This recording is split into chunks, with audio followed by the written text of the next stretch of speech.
Confidently Wrong. I'm Chris Nougat. I'm Pat Nougat. And we're in Philadelphia. We're in fucking Philadelphia. It's official. We did it. This is a Philly podcast We now. did the move. I want to pivot. I don't like looking sideways at you. Yeah. But no, it's a new era. It's a new dawn. It's a new day. Because I'll be honest, the whole time we've been playing hurt. We have. Trying to podcast with literally nothing going on. Nothing going on. It gets taxing. No, it's like something about, I love Maine. Mm-hmm. It's a beautiful state. There's an energy. You know what I mean? No, I don't actually. I just feel slow. I feel like I'm in molasses. I feel like I'm covered in molasses as soon as I cross the border into Maine. I slow down. Well, that could be, I don't know. That sounds like depression. That sounds like how a woman would describe depression. Oh, specifically a woman? Sure, that's how it's been described to me. Yeah.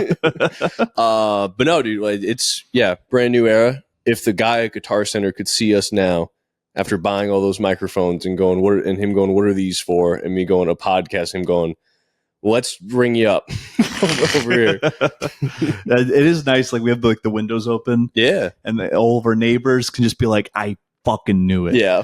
They'll be like, oh, I bet they were recording a podcast about ghost stories. I saw that mustache. Something. I was like, these guys think they're so interesting. Yeah. Those are broke podcasts. These guys think they're so fucking funny. Yeah. They knew it. They can see it. They can see it happening. They can see history being made. Yeah, that's right. Because what they don't tell you is a lot of history is boring. That's true. That's true. They say there are decades where nothing happens, and then there are weeks where decades happen. Something like that. Something along those lines. I think it'd go a little something like that.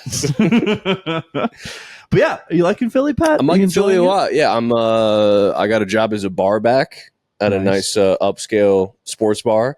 Went in there, thought I blew the job interview. Why'd you think you blew the job interview? I show up, I walk in there, I'm wearing my leather gimp suit. I got the gag in my mouth, and I go, "Oh, bar back." I already took my poppers. I'm gonna be a bit yipped up for the first shift. In the bathroom for a little bit. Yeah, but no, it was fun. I got really frustrated the first night because I did a training shift on a Saturday. Phillies game's going on, so it's packed. It's Red October. It's fucking Red October, dude. I'm wearing 76ers colors right now. But just slammed the whole night, running around for 8 hours. I'm like, I'm gonna make so much money in tips. And then I get towards the end, they're like, "Oh, make sure you get like your like shift meal because you're training." And I was like, "Oh fuck, I don't get tips, do I?" They're like, "No, not at all." Why though?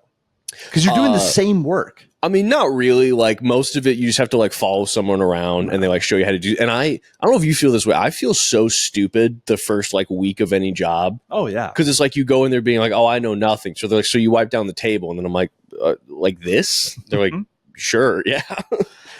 I feel like every time I've started a new job, they explain things to me that I don't need that explained to me. Yeah, this one they've been more chill. Like the guy who trained me was like real chill guy, and he just keeps being like, it's all pretty much like common sense. Like I'm going to tell you like the things you have to do, but all of it's pretty common sense. He said that before, right? He didn't say that after he saw you. He said it like while he was doing it. He's like, yeah, like I'm sorry, like I feel like I'm coming off condescending just because it's like, hey, clear off dishes, put down new dishes. The only thing that I almost had to say something was someone got really nice, but we're closing up for the night. It's like 1 a.m. I'm exhausted. I had to work again this morning, so I was just like itching to get home. And he's like, "Yeah, last thing we got to do is we got to mop the floors." And then we're like clearing stuff around. And he goes like, "Do you like I can do it, but do you want to mop just so you can like get the feel for like how to do it?" It's like, all right, man. And I was like, I get it. It's good Pat Hunt. Yeah. I'm familiar with this is the one area I'm an expert in. I know I came in here and said I have no skills. That is the one skill I do have. Hey, you give me a mop, I'll tell you how to push it around and bring it back to you. You give me a keyboard and a computer, I don't know what the fuck to do. I'm trying to shove that keyboard in my butt. That's right. But mop, I understand. I know how to mop. Mop, bucket, you put dishes in it. These are all things I understand. But yeah, this has been a week where decades happen. It's true. A lot of decades. There was go on. Well, I was just like, more things have happened to me in 3 days. Oh yeah. 4 months in Maine. We've had to buy 2 different ladders to climb into our apartment because the keypad keeps breaking. Keep getting locked. It's always the 2 times it's happened. It's always like this feeling where it's like this would be the worst time to get locked out. That's true. It was like the first time was literally just finished bringing everything into the apartment. Literally moved our entire lives into this house. Then immediately our father locked had up. just left. Yeah. From helping us move. He's like, good luck in Philly, boys. Yeah. I'm sure it's going to go great. Mm-hmm. And then we cannot get into our home. Nope. And then happens again, because I remember I had that thought, because we came back, got a whole bunch of groceries, loading everything up. Last trip of groceries, I'm like, that'd suck if the door was locked now. Type it in. Bam. Locked out. You manifested, dude. I manifested. I wish you thought, hey, it'd be great if I won the lottery. Yeah. But no, I had to get locked out of my apartment. I can only manifest really bad things. Inconvenient and bad things. Yeah. Well, it could have been a lot worse, because that was yesterday. So yeah, I had to like go to like my first shift, and it was in like an hour, and I was like in shorts and like sweaty. Really it was close. cutting super close. And because you were like, we went to Aldi, and then we went to Trader Joe's. Aldi. And we couldn't get into the Trader Joe's at first. You're like, we should just skip it. And I was like, fuck, I fucked Pat over because I insisted on going to the Trader Joe's.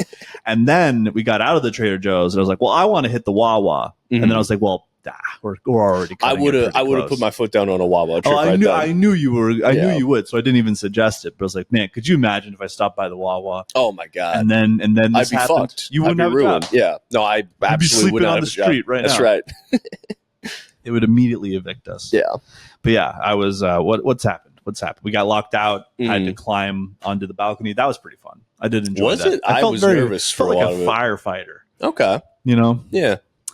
Do you know? Yeah. So I know firefighters. Yeah. I climbed into the balcony, tore my shirt off, kicked in the door, saved someone. Like a firefighter does. That's right. They're I set the building on fire to save them. Yeah. You know what I mean? You know what's weird is, like, everyone kind of has this understanding, with like the calendars, like firefighters are supposed to be hot, but like cops are supposed to be fat. It's funny how that works. Yeah. Because they're probably both around the same amount of physical activity, right? I feel like a firefighter is more rigorous physical activity. Yeah, I guess you're in your car for a lot of it when you're all you're doing is eating McDonald's and sitting in your car. Yeah. I'd want to know what the top like podcasts cops listen to. It's probably like I feel like we would have less problems if it was just Come Town.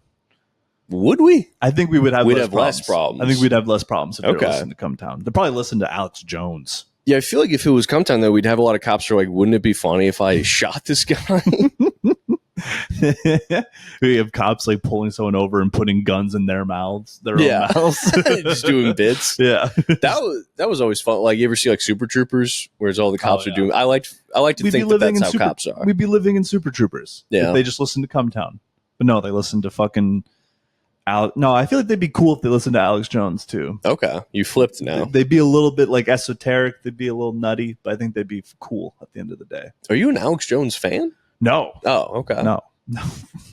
My fragile, feeble little mind cannot handle. Yeah, you'd be Alex so Jones. annoying if you got into InfoWars, dude. That would be it'd be insufferable. It's always fun because the way you'll handle if you have like a conspiracy that you looked at is you'll show it. You be, hey, I know this is going to sound crazy. And then you show me the craziest thing I've ever seen in my life. And then I'll go, I don't believe that. And you go, oh, I don't either. I like to know what they're doing. Sure. I like to know what they're up to. Yeah. I followed this account called Knitted Anus. I'm sure that's going to be good. Oh, dude. It's like, I can't handle it. But why'd you follow it then? Because it's funny. Okay. But he's like if Alex Jones was our age and loved cats. Oh, right. You did show me that guy. Yeah. He seems all right. He's entertaining. Sure. He thinks that every like shooter and like any like bad celebrity is like a Habsburg. Okay. Which is like funny. These are fun. These are fun things. These are fun things. Okay. Yeah. He believes in like prison planet theory and how like Layla. I don't know. I've already said too much. Yeah, I'll be honest. You're describing things that don't sound very fun to me. I think ley lines are the most annoying, like conspiracy shit I hear about. I don't even really understand what it is. It's like this idea that like all of the energy of Earth kind of flows through these lines, almost like a system of veins. And like if you're able to like harness this power through like certain sites or whatever, it does. So it's one of those things where like even if you explain it, it really doesn't make any sense. We talk about conspiracy theories too much. I'll tell you what happened to me. What happened? Working at the Phillies game. I'm not a sports. I don't like watching sports. Mm-hmm. It does feel different when you're in like a city that has teams, because the bats, it's like regional. It's like, oh, they're out there somewhere. This was they're here. They're in the fucking city. Also, it's like, you go to Boston. It's like, yeah, Boston's sports town, but I don't like the people in Boston. Yeah, I like the people in Philly. Yeah, no, Philly people are fun. I heard a couple gems. There was a lady who kept pointing out all the guys on the Phillies that she wants to fuck, and then one of them was on there. She goes, "He looks like a computer game." I've been thinking about that all day. Yeah. He looks like a computer game. Yeah, and a lot of hate was going out for what's his Shohei Ohtani. A lot of hate. Why? Because of the whole betting thing. Well, no, he's on the Dodgers. Oh, right. And they were playing the Dodgers. Right. So a lot of people going, "Fuck Shohei Ohtani." Or he was on a commercial. And it's a commercial with Shohei Ohtani. Some guy goes, "Mute it, mute the TV. Fuck this guy." Dude, the accent is so funny. The accent rocks. I was getting us energy drinks, and I saw a man driving a slingshot. Okay, one of those 3-wheelers, right? And he was blasting "Thank You" by Dido, which is just something about, and not even Stan. Yeah, "Thank You" by Dido. Yeah, it's just like whipping in the slingshot. Listening to Dido. I kind of like that energy. It's funny. Yeah. I saw I was walking to the grocery store, saw a guy absolutely smoke a light pole. You texted me that. What do you mean by that? He hit, there was like a stoplight on a pole. He hit the pole. In a car? Just hit the fuck out of the pole. In a car? Yeah. Damn. Yeah, just not, it was one of those things. It's like, this doesn't feel real. Yeah. It feels like I'm watching a movie. He crashed. Yeah. He crashed into a pole. Did he keep going, or what did he do? He kept going a little bit. Yeah. And then like the wires were going everywhere. And then I was like, oh, can I walk under these wires? Like, I hope I don't die. I'm playing limbo under these wires. Oh, that reminds me. We went to a comedy show, and then we went to a diner after.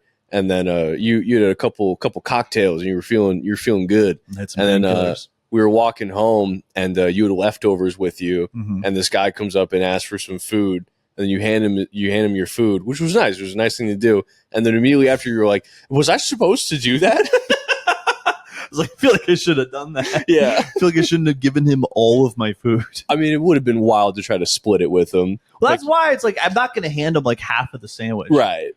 But it's like I did just have a whole sandwich. Yeah. I took 2 bites of that sandwich. It also would have been very funny if, you like open it up, take out both halves of the sandwich and kind of look at them and then hand them the one with bites taken out of. Have you ever given, I've given homeless guys my leftovers before, and they'll give me attitude. Yeah. When I was in Madison, my buddy tried giving them, a guy was asking for food. We were leaving a taco place, and my buddy just hands him his leftover tacos. "No, I want my own." I was like, "Pal, there's a saying for this exact situation." They've been saying this for thousands of years. Yeah. Beggars. They can't be choosers. It's true. That's right. They can't. Decades of history. It's a lifelong rule. Yeah. But no, saw a great show. What was his name? Ryan O'Flanagan. Ryan O'Flanagan. Very, very hilarious. Funny. Yeah, very good. So funny. Yeah. It really he was saying things that like we would say to each other. Well, don't.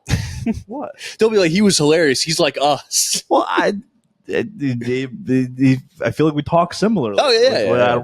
He talks like a guy, like one of our boys. He's one of the boys. Yeah, he's funny. He was very, hilarious. Very funny. He's from LA, I think. Yeah. Yeah.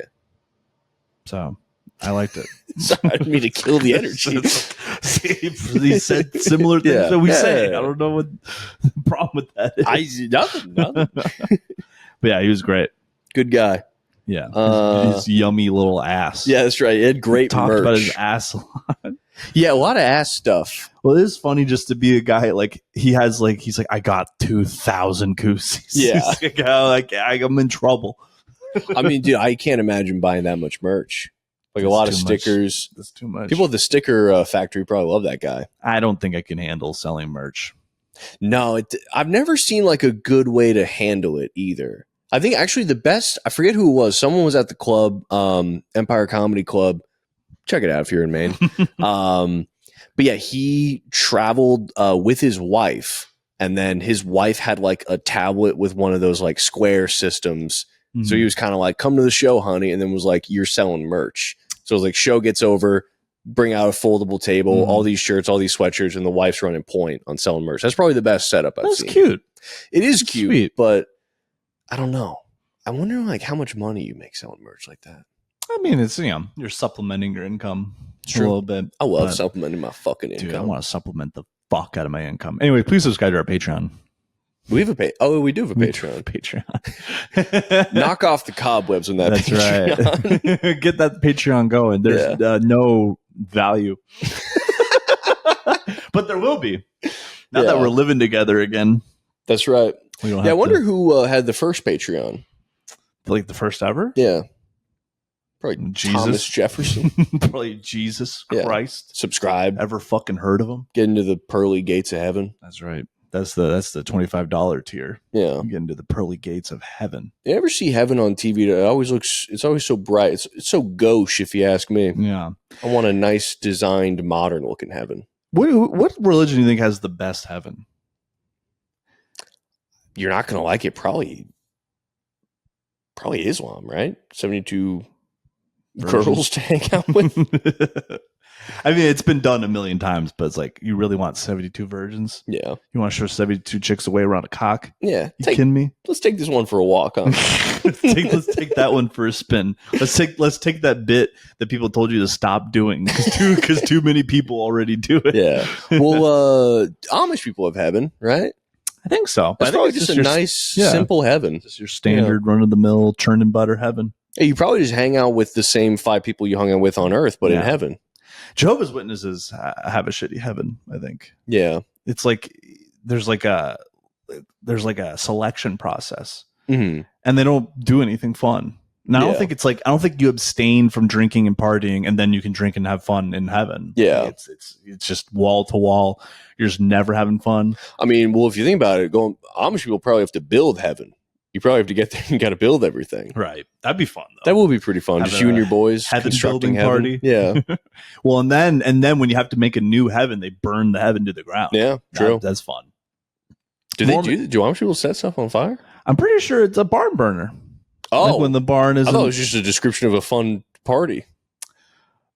Yeah, but that has to come from something. Probably. It's probably setting their barns on fire. Or maybe they're just sitting in the barn. Like, wouldn't it be so fun if we set this on fire? I always assumed it was like, you have so much fun, someone gets drunk enough, they're like, let's just set this shit on fire. But I feel like Amish would be the ones to like think about having a good time, but not actually do it. Yeah. They've had a lot of restraint. Yeah. They're like... Well, and then they go on Rumspringa and burn other people's barns. Right. Honestly, I don't even know if it's that Amish people have like a ton of restraint. I think it's just kind of like you don't really know what you're missing, right? Because like if you think about like, all this shit like AI, like all this technology stuff, like video games, is kind of like, yeah, if I never played it, I probably wouldn't need to. But it's like, now that I know it's here, I want it. I want like the year-over-year numbers on we got some data coming in. Do Amish burn bars? No. The Amish do not burn their own barns, but barn fires are a risk for all. Okay. I like how AI is just like, we need to cover every single question. So wait, what does a barn burner mean? I think just a fun time. But it's like, that sounds like a bad time. Well, I think it's just the same thing where it's like, if you're like at a party, like, hey, we're gonna burn this fucker down with how much fun we're gonna have. Right. I don't know. I don't go to parties anymore. How do I sound like a guy who's never been to a party ever? Burning down the house. Okay. Well, the phrase barn burners comes from mid-19th century and describes a radical faction of the New York State Democratic Party who were willing to take drastic measures for their political goals. So these are terrorists. That just kind of sounds like the whole Democratic Party now. These are terrorists. Political. That's a real barn burner. Oh, I went there. That'd be funny, like if it evolved into like, God, that's a real suicide vest, huh? Yeah, I can see that. God, that was a real strap a bomb and blow myself up party, huh? That was a good time. Yeah. Who else has the best heaven? Mormons have a good heaven. Yeah, they get their own planets. Oh, I like that. That's fun. Yeah, actually, if you think about it, yeah, like if you're just kind of like making up like the best spot, why would it have to be all one place? That's what I mean. Yeah. Like with Jehovah's Witnesses, it's like heaven can be literally anything, and your idea of it is like it's like getting into Harvard. Yeah, like that's you can come up with anything in the world, and that's what you come up with. I don't know if I've ever met someone who went to Harvard. I don't know if that just means there's not a lot of them, or that says a lot about me and who I associate with. But I've never. The only person I've seen is the closest I've seen is where Jeffrey Epstein used to wear Harvard merch, which is hilarious. What? Yeah, Jeffrey Epstein just had like he would just wear like a Harvard sweatshirt. And like, he contributed a lot to the Harvard math program. I mean, sure, but it's very funny to wear a shirt to a school you never went to. Send a bunch of money to. Yeah, because that'd be very funny if you were like personal friends with him. And you're like, did you go to Harvard? He's like, no, but I've contributed a lot to their math department. Right. Yeah. You're like, all right, dickhead, get a Harvard math department donor shirt. Then. Right. Yeah. Yeah. Take that off. That the honorable crimson. Yeah, I'm gonna get one that says, "I went to Harvard and all I got was the same shirt Jeffrey Epstein used to wear." That's actually a pretty good shirt. Actually, yeah. We're talking about how hard it is to sell merch. There you go. Yeah, first one right there. Honestly, yeah, I might have to write that down. That might be fun. Yeah, you got to write that down, folks. If anyone wants a shirt that says "I went to Harvard and all I got was the same shirt Jeffrey Epstein used to wear," send me a DM. Yeah. I'll make one. Oh yeah, fuck. Yeah. I have a t-shirt printing thing. Yeah. Could you imagine if I just became a t-shirt tycoon and this is how it started? That'd be great. I had another one. I wanted to make one where it's like like people have like those family reunion shirts. I want to make like a fake one of those, but it's for like grandma's funeral. It just looks like very fun and like festive. Yeah. And colorful. A bunch of confetti all over the place. Yeah. I need a side hustle. Yeah, honestly, t-shirts. That might be a good side hustle. The only thing that sucks is like, I don't know. It was like the ironic t-shirt game online just got saturated really, really quickly. So most of them are just really cringy now. I wouldn't want to make cringy ones. I have so many of those shirts. Never wear them. I hit that phase in like middle school. Was my ironic t-shirt phase. I had one that said like serial killer, but it's like the C, so it's like cereal, like the food, and then it's a skull and crossbones. But the bones are spoons. That's fun. That's the kind of shit I was working with. Yeah, I'm killing the cereal. Yeah, I think I had another one that was just a penguin and it said "chilling like a villain." Nice. I did not have a lot of friends. You remember like the Big Dog shirts? Yeah, I got a Big Dog shorts right now. But I love the they would take like movies, and make them like the mutt tricks. Yeah, that was good. I remember when I was little, I mixed up that with like a dog themed hot dog shop we used to go to. Oh, Spike's Junkyard Dogs? Exactly, yeah. So for some reason, I thought those were the same thing in my head. Yeah. So I was like, we should go to that place so I can get a dog t-shirt. My dad would be like, it's a hot dog place. Oh, here's something that I saw. I saw like this picture of apparently on like the China and India border. They're like not allowed to use live rounds. Like these little skirmishes will keep popping up, but they're not allowed to use live rounds. So there's a picture of a guy just with like a club with a bunch of spikes on it, and they're just like fighting each other with these like spiked clubs. Wait, sorry. So they're fighting. They're not allowed to use real bullets, but they are allowed to beat each other to death with spiked clubs. Yeah, wait. Let me try to. That's wild. It's like, hey, how is that better? Yeah, that's just. Yeah, I don't understand. But hey, the India-China border, the food in those towns has got to be incredible. Oh my god. Authentic Indian and Chinese cuisine. What the fuck? Is that a Chinese or an Indian soldier? I can't tell. Either way, that's a wild setup to have. Maybe we shouldn't be fighting because I can't tell. Oh, that's a Chinese soldier. Yeah. I figured peace and love. Peace in the Far East. Yeah, so it's like, okay, like we could establish these rules where you're not allowed to use live rounds. Yeah. Well, yeah, it is weird that they got together and were like, listen, obviously we're going to be fucking killing each other all the time, but let's not let it get out of hand. Let's relax. Yeah. That's scarier. I feel like a spiked club is scarier. Yeah, I mean, definitely. But I mean, I don't know. I guess it kind of makes sense because like we don't want to get drawn to like a huge full scale war, but it's like, yeah, we got some people who don't get along. Right. I mean, that's what I'm saying. Like, yeah, just make killing illegal. It's true. Make it just a big pillow fight. Yeah, I like that. Just a big boxing match. I was thinking one time I was really stoned and I was like, what we should do is every country should select their 5 best athletes. And then whenever 2 countries are disagreeing with each other, they're sent to a giant stadium in the middle of the ocean and they duke it out in laser tag. Oh, that would be good. That'd be cool. So it's like we got like Tom Brady, LeBron James, probably not Brady anymore. LeBron James, Serena Williams. Okay. Usain Bolt, maybe. Well, he's Jamaican. We'll get him. We'll buy him. Yeah. All right, so can we can just get him? You're allowed to. You can draft. You can swap. You can make trades. So obviously, at least for now, America will probably be getting top athletes from like across the world. Okay. Get Shohei Ohtani, maybe. No. Fuck the Dodgers. Shohei Ohtani can stay. Dude, are you gonna become a big sports guy now? I might.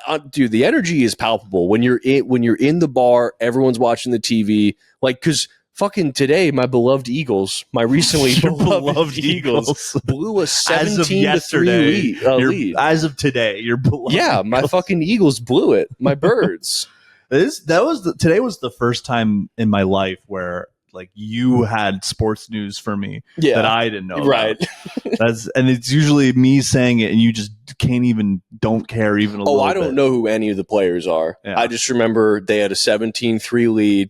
I said, this will, it looks like they got it. And then the guy who was training me was like, nah, it's the Eagles. They might blow it. And then sure enough, Broncos caught up and then got the lead. And then they won right at the end. It was like 3 seconds left in the fourth. Oh, really? And they had to do like a 30-yard gain to get a touchdown. Oh, my God. And yeah, well, it sucked too because there was like a call. Basically, they were about to get first down in like the last 2 minutes. And then they got a flag because Eagles tackled the Broncos. And then another Eagle guy clearly tripped and fell on him. And they called it unnecessary roughness. Damn, that's so funny. It was bullshit. It's fucking bullshit. It was fucking bullshit. It's fucking bullshit. That's so fun. Yeah. For the listeners at home, this is like so out of character for him. It's not even funny. Oh yeah. Well, hey, now there's money on the line, dude. I get tips if people come out for my beloved Birds game. So wait, I guess today was a good day for it to be a training day because everyone was at the stadium, right? So it wasn't even that busy. It was pretty light. Yeah. And then got free food for my training meal. Delicious chicken sandwich with this is big. I did not know this was a thing. Cooper Sharp Cheese Whiz. So I had French fries, shoestring French fries with a Cooper Sharp cheese. Cooper Sharp Cheese Whiz. For the listeners at home, this is a big deal. Cooper Sharp is the best Pat's cheese out there. Cheese. It's the only problem with this cheese is that if you get it from the deli, they slice it, and after like 2 days, all the slices stick together. So it's very hard to get like a good, even. But when you melt it into Whiz, then there's no problem. Dip it in fries. Ooh, those fries were good too. Yeah, I'm excited to pull up and check it out. Yeah, it's pretty good. They got good happy hour deals too. So if any of the listeners are ever in Philly, want to come down, out to happy hour. Philadelphia. What's been your favorite part of Philly so far? What are you digging the most? Honestly, I love the food here so far. Yeah, because I'm real big on I love Mediterranean food, and halal food carts are fucking everywhere. And a lot of taco trucks. Love tacos. Yeah. It's like they made a city and they're like, what's the weird shit that Pat likes? Yeah, this is like Patadelphia. It is, yeah. Because you were the one that even put me onto this. Like I'm the one who told you about Philadelphia. For real. Like it never even crossed my mind. Yeah. You're like, what used to be the capital? Vegas? Probably Vegas, right? That sounds like it'd be the capital of America. What even put you onto Philly? What even like got it on your radar? Well, I wanted to give stand-up a real go. And I was like, well, there's fucking a million aspiring comics in New York. And I was like, I mean, New York or Philly's right over 2 hours away. Why not Philly? It's way cheaper. There you go. That was literally it. It's a good plan. And then I checked it out and I was like, well, either I'm going to go there and get stabbed or I'm going to like it and I'm going to move here. And I came here, liked it. And I was like, well, I haven't been stabbed yet. You got stabbed and you still like it? I got stabbed with the wanting to move here bug. That's right. Yeah. I find candy on the ground a lot. Yeah, I haven't seen it in a while, but I think the first time we visited, I was saying I found a lot of packets of grape jelly. Now I'm seeing Jolly Ranchers just everywhere. Just like around the apartment or just all over the place? No, in my room. Yeah, I keep eating Jolly Ranchers. Trail of candy. No, it's just like on the sidewalk all the time. Weird. Like still in the wrapper, Jolly Ranchers. You know what, though? I will say this. Haven't seen a single syringe yet. No syringes. Yeah, no syringes. A lot of those in Portland. Yeah, I mean, I love Portland. It's a nice town. It is crazy, like how many syringes and like homeless people you see there. Right. Because it's like, I mean, Philly. It's like, I like it here, but seeing that makes sense. It's gritty. It's definitely a gritty city. Yeah. You see that in Portland, you're like, what the fuck? Yeah. Like, what? Especially for how much you guys like recycling. Just put it in the fucking bucket. There's buckets for it. Yeah. Brendan Eyre, friend of the pod, put it best. Yeah. Just pick it up. I get that you're homeless, but pick it up. Yeah. So that shouldn't be too much to ask for. I mean, this is going to sound mean. You do have less things to keep track of. Yeah, that's kind of literally just put it in the bucket. That's kind of all you got going on. Depending, yeah. It's either that or cans. Yeah. And you know what? I never see both. It's true. I don't see a guy digging through my recycling bins with a needle in his arm. That's all I'm saying. Yeah, I was taking out trash last night, and there was just a dude just combing through it, and then it was just like, "Hey, how you doing?" And then it was just nice little interaction. I don't think I've had one bad interaction here. I did almost see a fight last night. I guess because where I work now, there's like a lot of bars like in that area, so there are a lot of people out like Saturday night, and some dude parked with his girlfriend, got out of the car, and I guess someone behind him.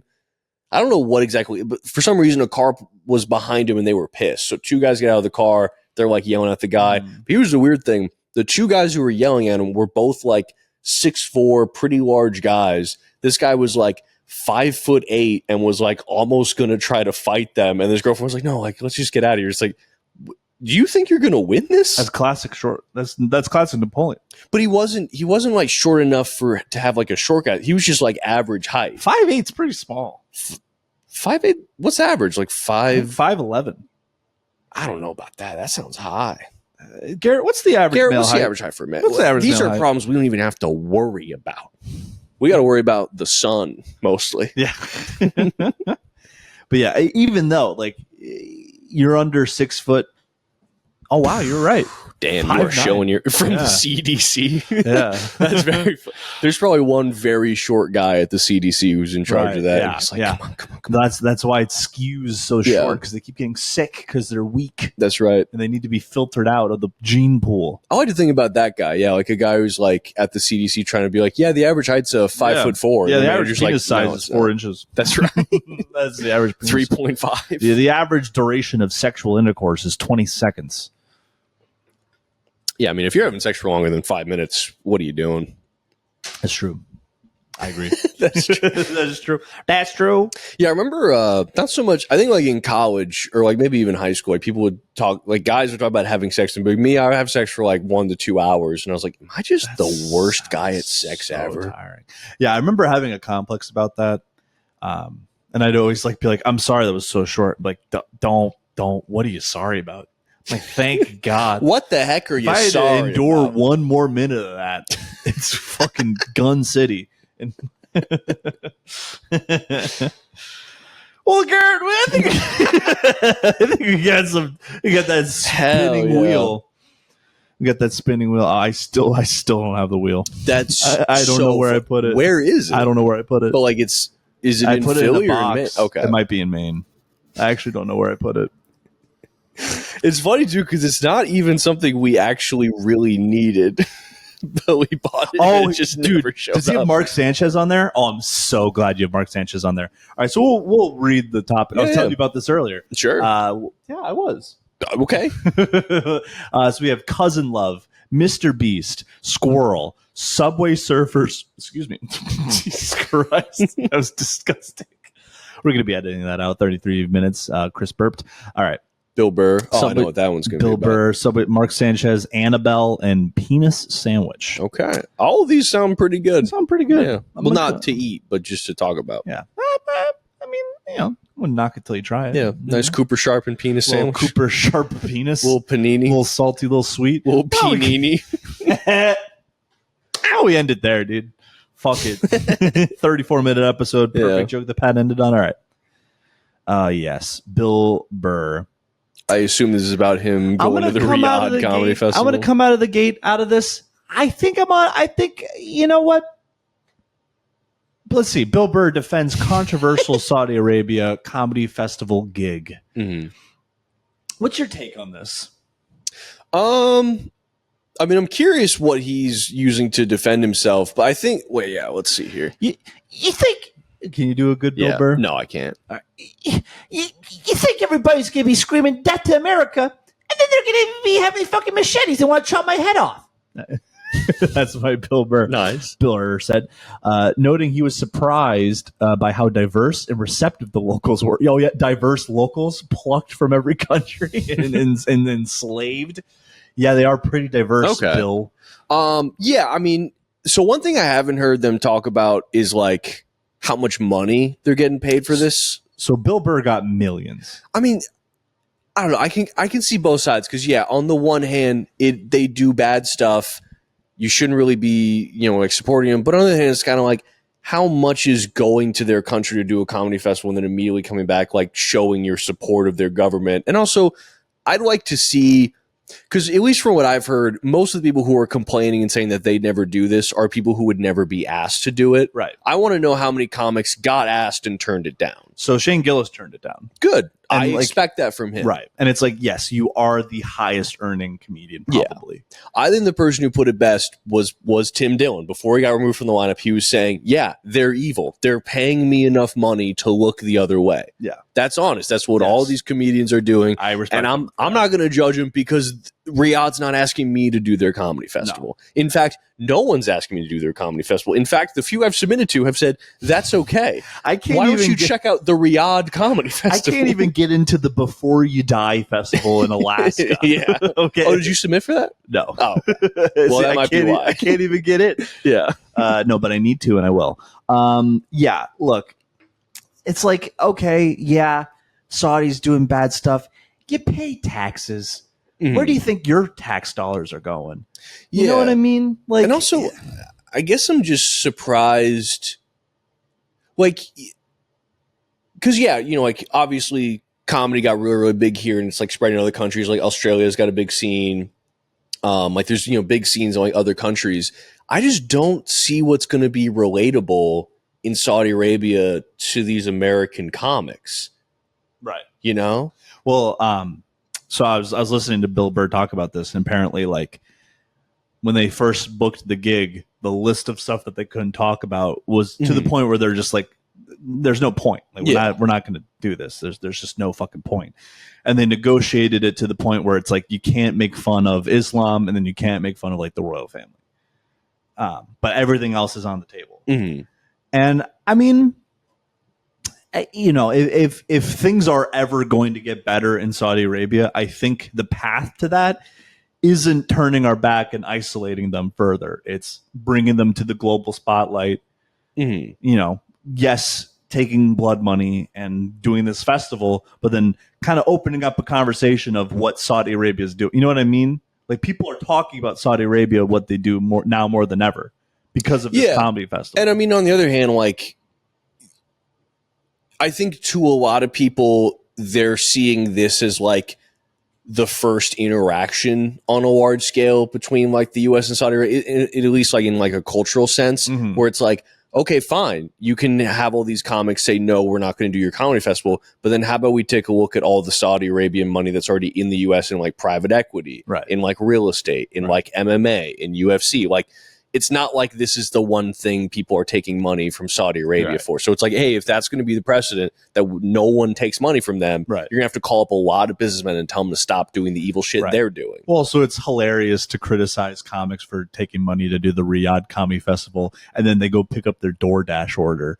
Yeah. You know what I mean? Like, oh, sorry that their slavery wasn't obfuscated with like 3 layers of, 3 degrees of separation. Yeah. Like, they're a little bit lazier about their slavery. Yeah. You know what I mean? Like, no, maybe it's props to Shane Gillis for turning it down. Course. But yeah, I mean, if someone, until someone offers you millions of dollars to do something, I wouldn't judge someone for taking millions of dollars to do something. And also, it's like, not everyone has the luxury of being Shane Gillis, the highest paid comedian in the world. You know what I mean? 3 years ago, who knows if Shane Gillis would have taken it or not. I mean, he'd be a fool not to. He was eating beans on a lot of fucking money. It's a lot of money.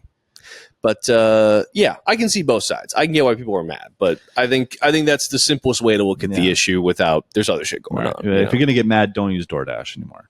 That's right. DoorDash is slavery. You heard it here first. I mean, it's I don't know. All right, let's give that wheel a spin, huh? Yeah, I keep forgetting that DoorDashers all work for free. You know what I mean? I know what you mean. Squirrel. Squirrel. All right. Yay.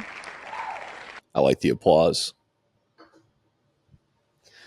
All right. Iowa teen dies after being mistaken for squirrel during hunting trip, officials said. A teenager died Saturday in rural Iowa after he was shot by a fellow hunter who apparently mistook him for a squirrel. What do you mean fellow hunter? This is giving like Dick Cheney. Yeah. I thought he was a turkey. Right. Well, all right. Carson Ryan, 17, was hunting squirrel. Okay, all right, outside of Iowa City when gunfire from someone in his group struck him in the back of the head.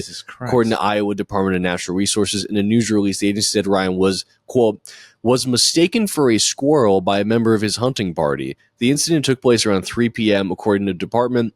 Ryan later died from his injuries at University of Iowa Healthcare Medical Center in Iowa City. His death is currently under investigation by the Iowa Department of Natural Resources and the Sheriff's Office in Washington County, where the shooting occurred. I mean, yeah. That'd be so wild if they're like, this was an open and shut case, I'm pretty sure. I think... yeah, I mean, obviously that was a friend of his who shot him in the back of the head. Yeah, your friends just killed. You get killed by your friends. Yeah, I mean, if anything, it's kind of wild that you can use that as an excuse and not just immediately be arrested. Yeah, I mean, I'm curious where this is going to go in 1 week. Right? Because yeah, I mean, how would you mistake a person for about the smallest animal you can hunt? Yeah, like at least say a deer or a bear. Yeah. How short was his friend? 5'8" or something? Like how small was his friend? Yeah, because I mean, I don't know. I've only been hunting once, and I hated it. So is he wearing orange? Yeah, but I mean, I guess it would make. I mean, if killed their friend, if there's any way for it to make sense, I guess it would be like somehow you couldn't see the orange, or maybe he wasn't wearing orange, and then yeah, like just mistook like head movement like over something maybe, and then just shot. But also, it's the back of the head; it's round. They killed their friend. They killed their friend. They I mean, either way, their friend. Yeah, this was a murder. This was a murder. This was a murder. Carson Ryan, Rip. You murdered somebody. Well, Carson Ryan got murdered. Oh yeah, Carson Ryan. Have fun in. Well, maybe it was heaven. Retaliation. Yeah, true. What if they're animal rights activists? No one ever asked what Carson Ryan did before. It's true. Rip to him. Pour one out for Carson Ryan. Carson Ryan. It'd be wild if it came out Carson Ryan's a war criminal. We'll definitely follow up on that. Yeah, I'm curious to see where that goes. Next time, part 2 of the Carson Ryan story. That's right. Let's see what else we got here. We got Subway Surfers. Oh no. Hopefully they're not doing it for real. This isn't kids running on the top of a subway. I think that might be exactly what it's going to be. Yep. 2 girls die while apparently surfing atop New York City subway train. Yeah, you're going to want to not do that. Isn't it? It's underground. Parents, teachers, and friends need to be clear with loved ones. Getting on top of a subway car isn't surfing. No. It's suicide. No, I'm sorry to interrupt. This is not the responsibility of someone to remind you not to climb up on top of a fucking subway train. Parents, teachers, and friends need to be clear with their loved ones. Putting a gun in your mouth and pulling the trigger isn't funny. Yeah. It's suicide. Parents and teachers should remind someone not to smoke 50 cigarettes every day. Yeah. It could be bad for you. Jesus Christ. Oh, is there video of them doing it? Damn, really? It's a deadly trend seen on... It's a trend? Oh, no. Daredevil antics seem to be most common. He passed away with his phone in his hand. Norman Nazario's 15-year-old son... kind of wild how people people would walk like through the cars. Yeah. That was crazy enough. Yeah, even that was scary. I was like... Because I don't know, I used to play, like the Subway Surfers game, like I think in high school, it was like really big. Yeah. Remember that when that was like, oh, yeah. Remember there was always just one game that was insanely popular? Yeah. It was like Subway Surfers and then like Temple Run and like Flappy Bird. It was always like there was one game everyone's playing. Candy Crush, shit like that. But no, not once was I like, oh, I'd like to do that. Right. 18 deaths. 18 in how long? Well, it's kind of like Jesus Christ. But I feel like I feel like this doesn't help because that's not enough deaths for me to, you know what I mean? Like I don't know what you mean. That's not enough that we need to call attention to it. I feel like. I mean, I thought it was just those two at first, and I thought it was worth calling attention to. Really? I mean, that is nuts. If multiple people are doing this, that is because I mean, think about it. If that many people died, how many teens are doing this? Like, it can't be like all of them are dying. That's true. Yeah, it's like swimming at the lake. Like 18 drown, but a lot more are going in that lake. It's true. A lot more are just having a fun summertime afternoon. Fun time. Yeah. That's I don't. Well, I saw a video of someone like trying to get to their train in time, and then there's like those panels on the side. It was like one of the two of those were off, so it was like someone climbed under the train really quick to like get on in time. And there's like a video of that, and then being like, hey, like absolutely do not do this. Like that makes sense. Being like, hey everyone, just so you know, don't climb on top of trains and surf them like a mobile game.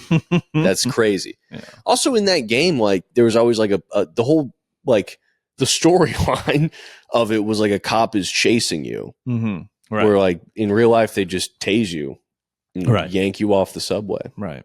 Yeah. Don't do that, kids. Yeah, don't do that. That's it was suicide. New York that they're doing that? Yeah. Don't do it, guys. God damn, dude. Not a good death. Probably quick. No, I don't know about well, yeah, how does it say how exactly they're being like squished, right? They were found on top of a subway car. But then how do they get shocked? Because there's like that third rail you're not supposed to touch. Is there one on top too? They probably got bonked. Yeah. Well, hey, if you're listening to this, squished. Don't climb on top of the subway. Let's give that wheel a spin, huh? It's just hey, it's just goddamn beyond everything. Damn, we almost had penis sandwich. Love. Almost as good. Woo. First cousin marriage has benefits, says NHS guidance, despite birth defect risk. Okay, so what are the benefits then? I think we're about to find out.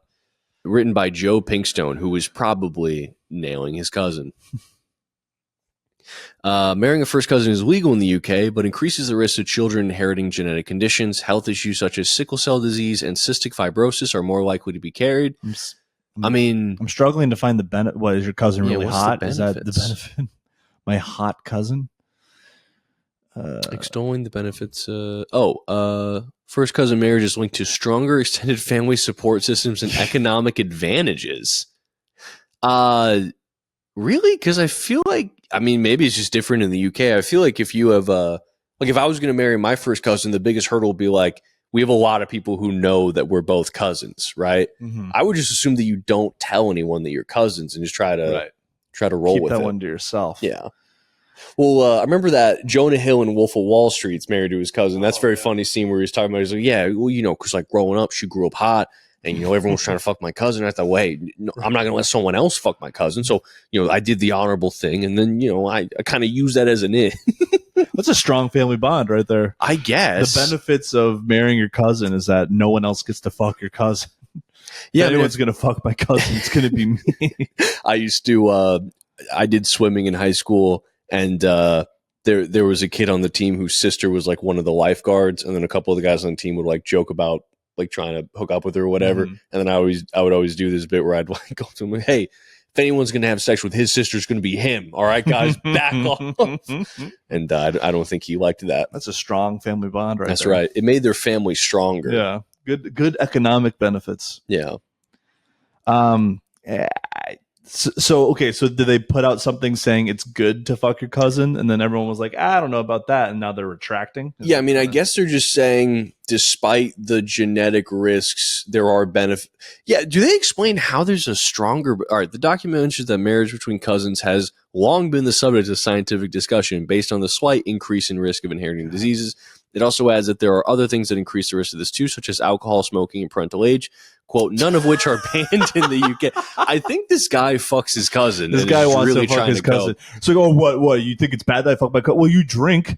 Yeah. What, are you going to have a cigarette? You have cigarettes. Why can't I ball my cousin? Oh, my God. Genetic counseling, awareness-raising initiatives, and public health campaigns are all important tools to help families make informed decisions without stigmatizing certain communities and cultural traditions. What cultural traditions? People think like stigmatizing things is like bad in and of it's like some things need to be stigmatized. Well, wait, cultural does he literally just mean like the royal family? for like decades or hundreds of years. No, fuck that inbred There's island. There's no cultural tradition of fucking your family that like should be celebrated. Yeah, that some things need to be stigmatized. Yeah. The article published on the website of the Genomics Education Program is a summary of existing scientific research, and the public policy debate is not expressing an NHS view. That's a good disclaimer. Yeah, it's not good. It's not a good sign when you write an article in the department you work for. It says, by the way, we don't endorse this at all. Yeah.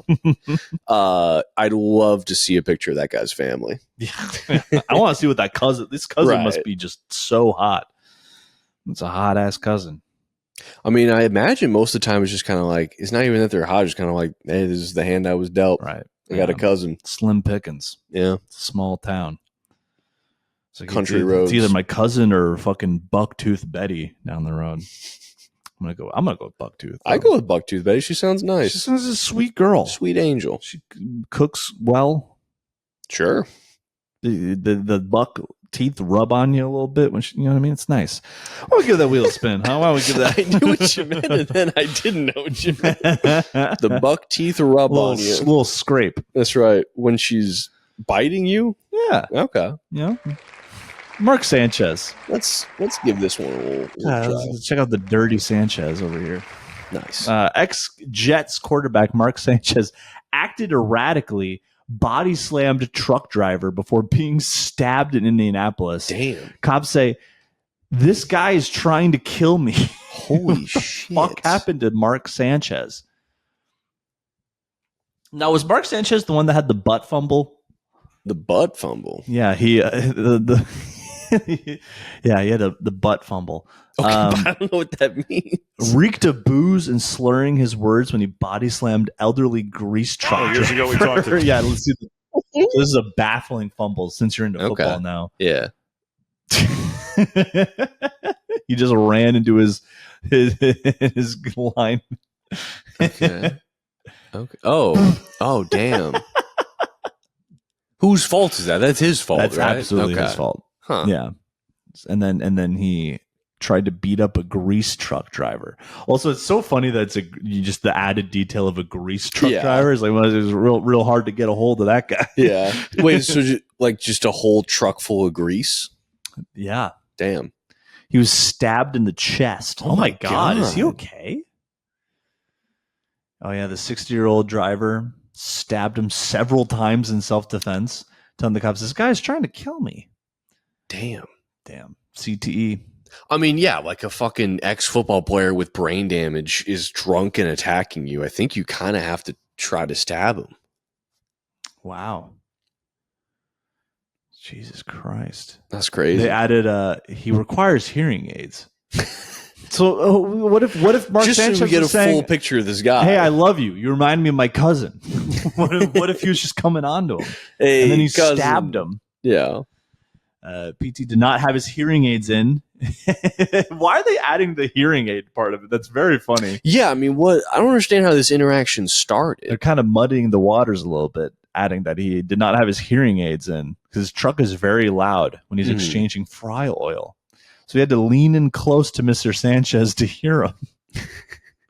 Oh, he's a Fox Sports analyst now? Yeah, this is such a crazy series of events. Yeah. But I think maybe Mark Sanchez was professing his love for this grease truck driver. And he misheard him and stabbed him several times. So it's going to be funny in like 6 months when he's on like Barstool Sports being like, yeah, man, I was having a crazy weekend. Had a few pops. Grease truck driver started talking to him. Fucker couldn't hear me. All of a sudden I'm getting stabbed in the chest. Fucker's still pissed. Fucker's still mad. Prior to the dispute, Sanchez was doing wind sprints in the alley behind the pub. I've turned around. That's it. He got drunk, started doing wind sprints, and then got into a fight with a truck driver. I'm starting to think that this truck driver misheard Mr. Sanchez and stabbed him a few times. Yeah. I mean, I guess I'm just was he driving the truck when this happened? I think he was on the job, went to this pub to take out the grease. Oh, Mark Sanchez is doing wind sprints in the alley. An altercation happened, and this truck driver stabbed Mr. Sanchez. Yeah, I don't know. Obviously, this shouldn't have happened, but like, I feel like you can't be going around with no hearing aids and a knife. That's a bad combination. That feels like just a bad and it combo. Feels relevant that they brought this up in the story. I feel like I would be scared all the time if I was going around without the ability to hear in my grease truck with a knife. And it's Mark Sanchez. Yeah. Like if something happened to me and there's like an article about me and then you mention that like, oh, he didn't have his glasses. Yeah. I would be annoyed. Yeah. Why are you instilling doubt in what happened here? Because that's what's happening here. Now I don't know what happened. Anything could have happened. It's true. I mean, I think if you're fucked up enough to be doing wind sprints in an alley and then fighting with a truck driver, you're probably definitely in the wrong. I don't know, man. He was on one, clearly. What if he was in the way for the sprints? What if he was trying to sprint past the grease trap? Yeah, what if he asked him to move and he's just terrified because he doesn't have his hearing aids? He's like, "Sir, I'm doing wind sprints. Can you please move? Get away from me!" I had so much on the jets. Oh, what if the grease guy saw him and was like, "Are you the butt fumble guy?" Yeah, and then just gets in his face like, "I can't hear you." I had so much money on that game, you motherfucker. Yeah, your big ass had to drop the ball. Damn. I mean, this is another one we got to follow up on in a couple weeks. Yeah, because he's got to be in the hospital, right? Oh my god! You can't just walk getting off stabbed in the chest several times in the chest. He might die. Yeah, could die. God damn! No more wind sprints for you, Mark. Yeah, just hanging out in a bar, getting fucked up, sprinting in the alley. Sprints. It's funny how it seems like whenever people retire from sports, like their lives could go literally anywhere. I mean, that's your whole life. Yeah. Imagine. Well, I remember in that Will Smith like CTE movie, there's like some guy from I think it's the Raiders, but he was like, some legendary player, had a bunch of like Super Bowl rings or whatever, and then like he had CTE, and then he ends up just like living in a van in the stadium parking lot and like tasing himself to fall asleep. It's like you could literally go anywhere when you get out of the NFL. Tasing good or bad. Maybe that's what Mark was doing. Could you imagine if you knew that guy and then you were the one who told him what melatonin was? He just had no idea. He was like, "Yeah, I've just been drinking straight vodka and tasing myself. It's a gummy and it makes you tired." They make Z-Quil? Z-Quil, huh? I knew about NyQuil. I just thought I had to take that when I was sick. Yeah, I killed a cop to get his taser. I didn't. So you just take a couple of them and you go right to sleep? Covered in scars now. I didn't know about the Z-Quil. Oh my god. Well, how about we give that wheel one more spin? Yeah. Leave on a hot one. Leave on a hot tamale. It's between Mr. Beast, penis sandwich, and I'm very curious Annabelle. about penis sandwich. Well, we're getting Mr. Beast, I think. Mr. Beast. Okay, Mr. Beast. He's a real penis sandwich if I've ever seen one. Yeah, didn't we talk about this last time? We did talk about this one last time. Yeah, Garrett wasn't on. Garrett wasn't on. That's right. With Steven. We can talk about it. Now we have more information. Defends trapping. Oh, so he defends it. Okay, nice. This is an update good. Then. See, we're going to have a few that we follow up on in later episodes. Yeah. And this is one that from the last one that we're following up on this week. It's true. That is what we're doing. That is what's happening. Mr. Beast defends trapping man in burning building for $500,000. Let's see how he defends this one. Let's see what Mr. Beast has to say this time.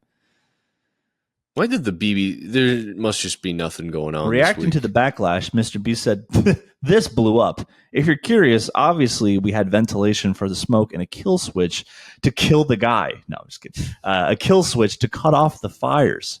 We had professionals test this extensively, and the guy in the video, as stated, is a professional stuntman. I take safety more serious than you could ever imagine," he said on the social media platform X on Monday. A pinned comment on the original YouTube video added, We also had a pyro team specialist in fire effects. Thanks for clarifying. Controlling the fires and multiple fire suppression methods on every challenge to ensure that we could essentially turn off the fires if there was ever an issue." I like how he said he specifies pyro team specialists because he's like, no, they're not pyromaniacs. They're specialists in fire. They love fire, but they respect it. They wouldn't misuse it. They're the Amish of fire people. That's right. They have a lot of restraint. I gotta say, I'm kind of on Mr. B's side on this one because really what he's saying is like, no, guys, it's TV. It's fake. Yeah. Because it's like this guy gets out of a burning building for $500,000. Everyone gets mad and he goes like, no, guys, there was never any danger. Right. It's fake. Yeah. I'm not going to kill a guy. But I'm not a grease truck driver. I do see something. I think the problem here is that people are trying to like get him, but people just there's something in his eyes that I don't like. It seems like he would like torturing a guy. But he knows that he can't do that publicly. I don't like him. He can if you give him $1 million. True. But I don't like him. I mean, I don't like him either, but I mean, it's kind of the same thing as like, remember like Chris Angel, like Mind Freak? Right. It was like, I remember I was so excited for it. It was like his biggest trick yet. And it was, I think he had like 5 minutes to unchain himself from handcuffs and like get out of a hospital on like the whateverth floor before they blow it up. And then like they make it seem like he didn't make it out in time. Right. They blow it up and then they pan over and then he's right there. So it's like, oh yeah, he just wasn't in the building. Right. So it's like, yeah, obviously he wasn't going to risk burning a guy to death. Right. But the difference is that's Chris Angel putting himself in that scenario. It's like if it's the same thing with this guy. If it's so safe, then you do it. Mr. Beast isn't the one in the fire. Well, yeah, but no one wants to watch Mr. Beast paying himself his own money. No, but like, you see what I mean? Though, where it's like everyone's getting mad at this thing that you should have known was fake from the beginning. You're forcing him to be like, yeah, it's TV. But should you know that it was fake? It's a competition, so it's $400,000 or $500,000 ostensibly. Like it's a guy competing to get $500,000. Yeah, but the fakeness of it is the idea that he possibly could die. So he's saying they would turn it off if he could die, but he won't get the money. Yeah, but I'm saying like everyone's getting mad because they aren't able to see that and they're forcing him to just reveal like, yeah, there was never any danger. It's TV. It's fake. Right. Yeah. But the whole point is that he wants it to not seem fake. I know. That's why I'm on his side. They're forcing him to reveal that. Right. Where you should have known that from the beginning. Right. I suppose. Yeah. I mean, did anyone think that there was a chance this guy would have died? I think so. I think that's why people then are they're mad. stupid. But that's the show. Yeah, that's the drama of it. I know, so it's fake. But they don't. I mean, they don't. Yeah, people are stupid. I mean, I don't understand why this guy has a career to begin with. Yeah, like I don't think this is entertaining or fun. You're the idiot who thought that Mr. Beast might kill a guy, and then you're mad about it. You force him to go like, yeah, guys, you dummy, it's fake. Right. You're stupid for getting mad at this. Yeah. Mark Sanchez just got stabbed in an alley, and you're mad about Mr. Beast? From his perspective, he's like, yeah, I thought we all knew that this was pretend. It was make-believe drama for money. And then they're making him hold your hand and walk you through it. Right. But look at that fucking face. Yeah, I don't like the guy. But I mean, it's the same thing with like the Beast games where it's like, yeah, it's not like it's actually Squid Games. No one is getting shot. Right. But it does leave a bad taste in people's mouths when it's like a show's like criticizing the nature of like entertainment and spectacle, and then this guy's like, "Oh, I should do that in real life." Yeah, good idea. I was saying it last time we talked about, like you're taking a show that's like people dying and forcing themselves into horrible situations just to like get enough money to get by, right? And then being like, we should do that, right? We should actually do that. So it's like, God, just like, oh my God, dude. Yeah, he's even kind of like dressing like the front man. It's disgusting. God, why'd they move his eyes further apart? Did they? He looks like they doctored his face to spread his eyes apart. I think that's just how he looks. God, he looks what a British. Freak. He looks like he should be British. Yeah. Kind of looks like, reminds me of like Bevo. This inbred freak. What, Devo? Bevo? Bevo? What's Bevo? It's like an internet guy. Oh. Bevo. Mr. Bevo. Mr. Bevo. Well, I think that does it for this episode of Confidently Wrong. What do you think? Yeah. Hell yeah. Well, thank you, Garrett, as always, for Mr. Producer Garrett. Thank you, Garrett. This is the part where I'd say we plug some shows, but we're kind of just starting from square one here in Philadelphia. I don't have any shows. It's true. I do have a show October 25th in Portland, Maine, and I'm going to try to put some other shows together while I'm there for that weekend. But yeah, you can. It's a don't tell, so I don't know the location, but you can check it out on their website. But yeah, I will be back in Maine at the end of this month, hoping to line some other stuff up. But thank you for listening. Hell yeah. Thank you for listening, and good night. Good night. We love you. We love you.